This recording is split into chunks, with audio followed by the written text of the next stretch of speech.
Really, really good night.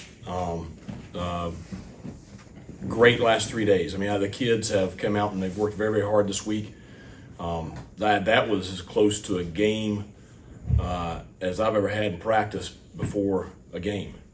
We did a lot of situational stuff. We had an officiating crew there under the lights in Dowdy Ficklin Stadium, and the electricity on the field it felt like game day. And the kids, I mean, that was awesome. And we created situations, or they created situations that you can't replicate in practice.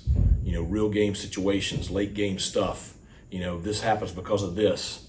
Here's what we got to do here. And it was good for us. I mean, now all of a sudden with a 2-minute warning and late game and your management of timeouts, it changes things. So it made us think of new things with that, and just great practice. Really excited about the way they approached it. Now everything is turned towards building towards Saturday. Want to have a really sharp scrimmage Saturday, and then start getting ready for Norfolk State.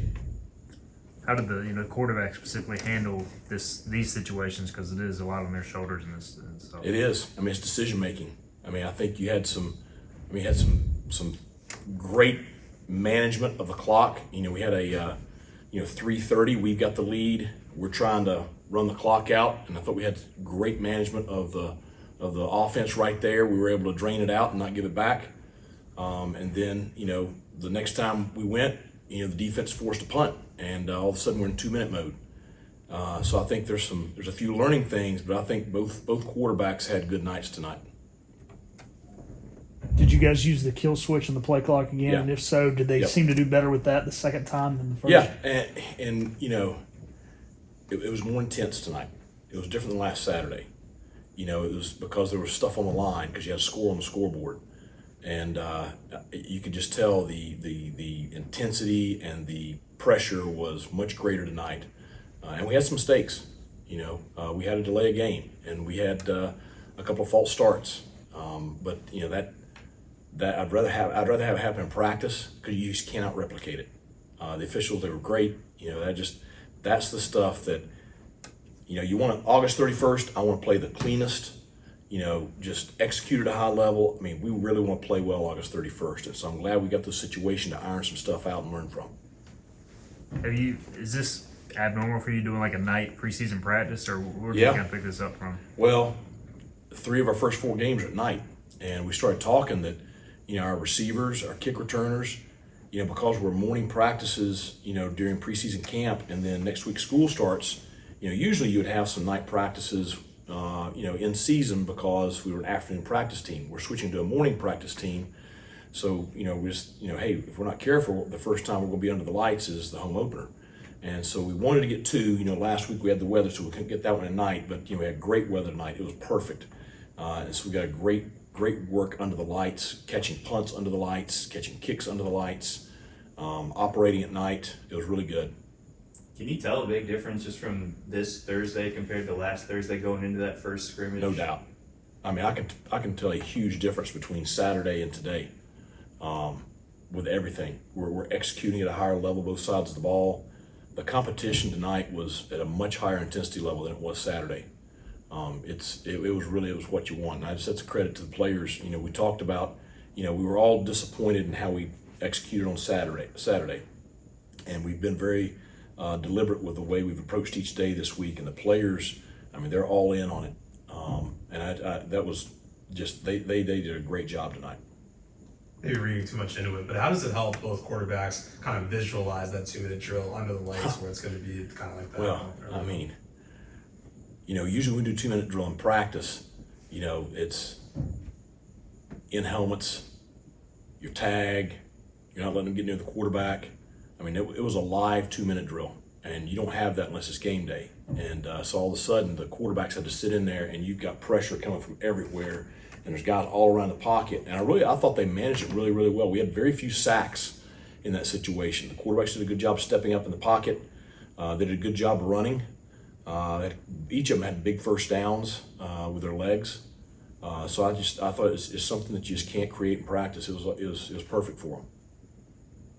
Kind of said, earlier this week, these days would be critical in deciding the quarterback situation. Yeah. Does that kind of, y'all talk the next few days about how to handle it going into the weekend? Yeah, It's I'll be honest. Whoever you name as the starter for Norfolk State, the other player has justification that they should be the starter right now. I mean, they've both played very well. They both played well enough to be the guy, and that's making this a very difficult decision. And we're thankful we have both of them. You know, it reminds me of the story I heard about the 2012 situation with Rio Johnson and Shane Carden. You know, Shane was not named the starter, but then, you know, 3 weeks later, he's the starter, and went on to have a great year. And I just think both of them are playing at a very high level. Will you guys try to go Saturday night as well for the scrimmage, or what's kind of the plans there early on? The plan right now is to go in the morning. Okay. You know, that's the plan right now. Last week you were asked, what do you look for in scrimmage 1? What are you looking for in scrimmage 2? A continuation of tonight. I just thought that was highly competitive because both sides played very well. Both sides made big plays. You know, the defense, you know, they made some big plays tonight. The offense, you know, really yesterday at the end of practice and then tonight at the end of practice, the offense did a great job of moving the ball down the field, getting in the end zone, making some big plays. I really like the way we operated. I want to see us do that on Saturday. You know, the advantage of going during the day instead of night on Saturday, it was very cool out there tonight. It was perfect weather. I mean, it was really ideal. We probably need a little bit of heat, you know, in that situation too, because that jumped on us so bad last Saturday. Siobhan, obviously pretty established corner, but you know, Anthony Smith giving him some run for his money out there. Yeah. So what's that competition like between those It's two? good. I mean, I thought Siobhan had a really nice practice tonight, but Anthony's had a great camp. He's made plays, and the thing that I like about Anthony's camp is, you know, we all saw the big playability in the spring, and he's had those during this fall camp also. But he's doing a really nice job on the underneath intermediate routes. He had a big one tonight, you know, in a third down, and made a catch on the spot route, got north, got the first down, did a good job breaking a tackle. He's just playing at a very consistent level right now. What goes into the decision from like a science standpoint of like trying to be a more morning practice team as you get into the season? Well, you know, the thought is, especially the tail end of the week, you know, your last padded practice is Wednesday morning. So it gives you more distance from the padded practice to, you know, game day. And then, you know, the plan is to do a light deal on Thursday and more of an up-tempo deal on Friday, which that's kind of the track, you know, thought right there, where they rest 2 days out, and then the day before a big race or big meet, they really get the heart rate up and get the blood flowing. But the big thing is just giving us a lot of distance between the heavy workload on Tuesday and Wednesday and game day. Coach Big John and I started talking about this towards the end of the season last year, just because we felt like, you know, we were having a hard time being fresh on game day.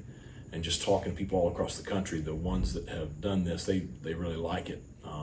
You know, I've never done it in season before, but you know, Coach Baker had that experience at Ole Miss, and you know, he's a big fan of it also. So it's an adjustment philosophy. I've talked to the kids a lot about it, and you know, if it helps us be fresher on game day, then I'm all for it.